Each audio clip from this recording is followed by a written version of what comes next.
السلام علیکم پیارے دوستو، بسیرا ایپیسوڈ 6۔ نہیں نہیں سارم بھائی، میں آپ کے ساتھ چلوں گا، اسرار ناصر گھبرا کر بولا۔ میاں کیوں اپنی زندگی برباد کرتے ہو؟ اس جادو وادو میں کچھ نہیں رکھا، یہ تباہی کا راستہ ہے، اب بھی وقت ہے، لوٹ آؤ، اگر واپس نہ لوٹے تو مٹ جاؤ گے۔ ویسے ہمیں تو تم مٹتے ہی نظر آ رہے ہو، شاہ صاحب نے سنجیدگی سے کہا۔ سارم اسرار ناصر کے بارے میں کچھ نہیں جانتا تھا، بس اسے اتنا ہی معلوم تھا کہ وہ جبار کا چھوٹا بھائی ہے، اس کے ساتھ ہی رہتا ہے اور کرتا کراتا کچھ نہیں ہے، بڑی مشکل سے میٹرک پاس کیا۔ جبار کوشش کر کے کہیں چھوٹی موٹی ملازمت دلوا بھی دیتا تو وہ 2-4 ماہ کام کر کے چھوڑ دیتا۔ یہ بات تو جبار نے اسے بتائی تھی کہ وہ پیروں فقیروں کے چکر میں رہتا ہے، لیکن یہ بات آج ہی اسے پتہ چلی تھی کہ وہ جادو سیکھنے کے چکر میں ہے اور اس نے بابا کمبل کو اپنا گرو بنایا ہوا ہے۔ سارم نے طے کر لیا تھا کہ وہ جبار کو آج کی گفتگو سے ضرور آگاہ کرے گا تاکہ وہ اس کو تباہی کے راستے سے روکے۔ یہ وہ راستہ تھا جس پر چل کر ایمان تو ہاتھ سے جاتا ہی تھا، ساتھ ہی دوزخ کی آگ ہمیشہ کے لیے مقدر بن جاتی۔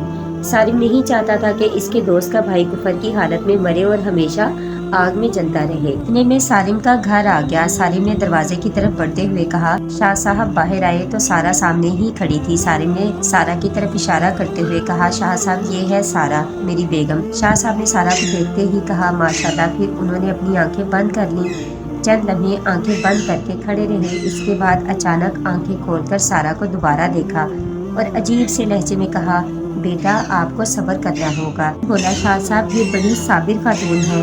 شاہ صاحب نے جانے کیا کہا، سارم نے جانے کیا سمجھا، لیکن اس جملے کو سنتے ہی سارا پر گہری اداسی چھا گئی۔ وہ اس اداسی کی وجہ نہیں سمجھ سکی۔ سارم سب سے پہلے شاہ صاحب کو زینے کی طرف لے کر بڑھا۔ شاہ صاحب کی عمر 70 سے کم نہ تھی، لیکن ان کی کمر میں کوئی خم نہ تھا، بینائی بھی ٹھیک تھی، آنکھوں پر کوئی چشمہ نہ تھا۔ وہ پورے اطمینان سے زینہ چڑھ کر اوپر پہنچے۔ انہوں نے چھت کی قد آدم دیوار کے ساتھ ایک چکر لگایا اور پھر بیڈ روم کے دروازے کے سامنے آن کھڑے ہوئے۔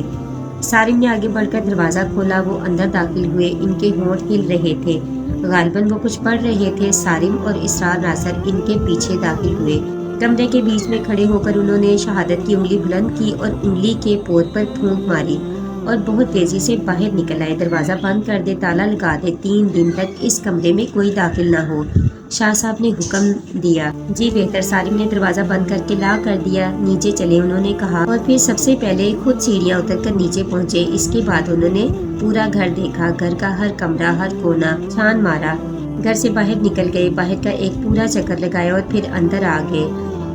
سارم نے ڈائننگ ٹیبل کے نیچے سے ایک کرسی کھینچی اور شاہ صاحب کے پاس رکھ دی۔ شاہ صاحب زینے کے دروازے کی طرف رخ کر کے کرسی پر بیٹھ گئے۔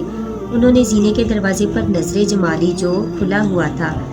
وہ 2-3 سیڑھیاں نظر آ رہی تھی۔ آپ سب لوگ ڈرائنگ روم میں چلے گئے، آپ سب لوگ یہاں سے چلے جائیں، بس یہ جگہ خالی کر دے، شاہ صاحب نے حکم دیا۔ سارا اور خالہ سجو بیڈ روم میں چلی گئی، سارم اور اسرار ڈرائنگ روم کی طرف بڑھ گئے۔ شاہ صاحب وہیں بیٹھے رہے، تنہا اور سیدھے ہو کر ہاتھ گھٹنوں پر رکھ لیے، آنکھیں زینے کے کھلے دروازے پر جما دی اور کچھ پڑھنے لگے۔ شاہ صاحب بڑے سنجیدہ نظر آ رہے تھے۔ ڈرائنگ روم میں صوفے پر بیٹھ کر سارم اور اسرار نے کہا، اب صحیح کہہ رہے تھے۔ انہوں نے بڑی توجہ سے پورا گھر دیکھا۔ اسرار بولا، اوپر کا کمرہ 3 دن کے لیے بند کرا دیا ہے، اس کا مطلب ہے وہاں کچھ ہے۔ سارم نے کہا، ہاں ایسا ہی معلوم ہوتا ہے۔ سارم بھائی بس آپ فکر نہ کرے، یہاں جو کچھ ہے شاہ صاحب اسے ختم کر کے ہی دم لیں گے۔ اسرار نے بڑے یقین سے کہا، اللہ کرے ایسا ہی ہو، سارم نے پر امید انداز میں کہا۔ پھر ان چاروں نے اپنے دروازوں پر کھڑے ہو کر لانچ میں ہونے والا جو تماشا دیکھا وہ ان کے حواس گم کرنے کے لیے کافی تھا۔ انہوں نے دیکھا کہ لانچ میں ہر طرف شاہ صاحب ہی شاہ صاحب ہیں، ڈائننگ ٹیبل کی کرسیوں پر، ڈائننگ ٹیبل پر، کچن کے دروازے پر، قالین پر، زینے کے کھلے دروازے پر۔ کون سی ایسی جگہ تھی جہاں شاہ صاحب موجود نہیں تھے؟ لانچ میں ہر طرف شاہ صاحب بھرے ہوئے تھے، کوئی بیٹھا تھا، کوئی لیٹا تھا، کوئی کھڑا تھا۔ ایک شاہ صاحب لانچ کے درمیان کرسی پر بیٹھے تھے۔ دیکھتے ہی دیکھتے ڈائننگ ٹیبل کی کرسیاں بیچ میں بیٹھے ہوئے شاہ صاحب کے گرد اکٹھا ہو گئیں اور ان کرسیوں پر شاہ صاحب بیٹھ گئے۔ اس لانچ میں اتنے شاہ صاحب تھے کہ وہ چاروں ہکا بکا ہو کر ان کو دیکھ رہے تھے۔ ان کے ہوش اڑے ہوئے تھے، ان کی سمجھ میں نہیں آ رہا تھا کہ 100 شاہ صاحب کس طرح بن گئے۔ اب تو یہ جاننا بھی مشکل تھا کہ ان میں اصل شاہ صاحب ہیں کون سے۔ اس نظارے کو دیکھ کر اسرار ناصر کا سر چکرانے لگا۔ اس نے سارم کا ہاتھ پکڑا اور ڈرائنگ روم کی طرف گھسیٹتا ادھر سارا نے خالہ سجو کو اندر کی طرف دھکیلا اور خود بھی اندر آ کر دھاڑ سے دروازہ بند کر لیا اور دونوں کلیجہ تھام کر بیٹھ گئے۔ سارم نے بہت غور سے کرسیوں پر بیٹھے 6 ہم شکل شاہ صاحبوں کو دیکھا۔ تب اس پر ایک بات منکشف ہوئی کہ کرسیوں پر جتنے بھی شاہ صاحب بیٹھے تھے ان میں سے صرف ایک شاہ صاحب کی پیشانی پر نماز کا نشان تھا، باقی کسی کی پیشانی پر نماز کا نشان نہ تھا۔ اس نے لانچ میں موجود سب شاہ صاحبوں کی پیشانی پر نظر ڈالی۔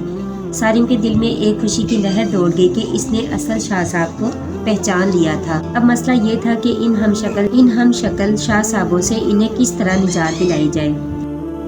وہ تیزی سے اصل شاہ صاحب کے قریب پہنچ گیا۔ شاہ صاحب نے اشارے سے پانی مانگا۔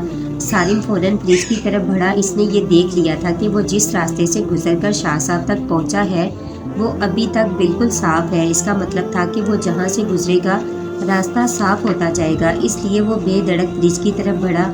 پورے اطمینان سے فریج سے بوتل نکالی اور ڈائننگ ٹیبل پر رکھا گلاس اٹھایا، بوتل کھول کر پانی نکالا اور گلاس میں بھر کر اسی راستے سے واپس آیا جو صاف ہو گیا تھا۔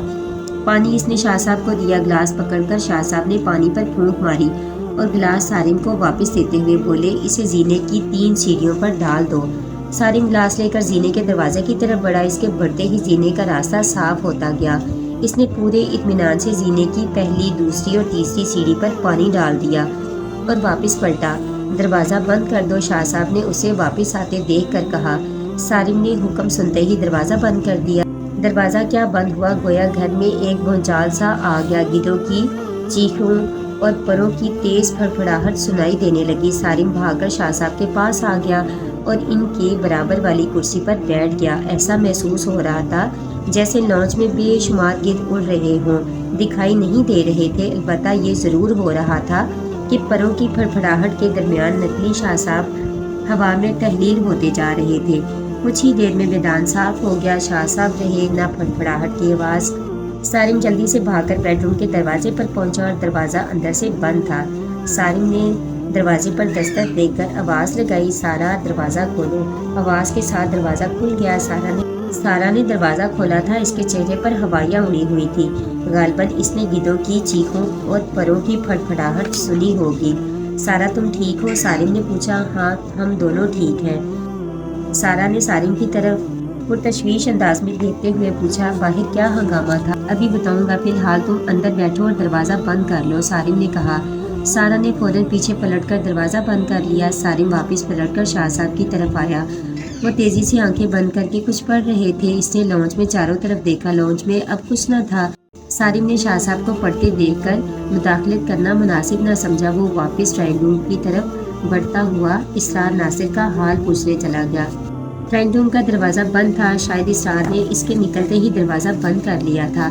سارم نے ہینڈل پر ہاتھ رکھ کر دیکھا تو دروازہ کھل گیا۔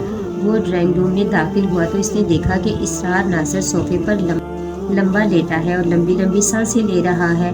سارم کو دیکھ کر اس کی جان میں جان آئی اور وہ فوراً اٹھ کر بیٹھ گیا۔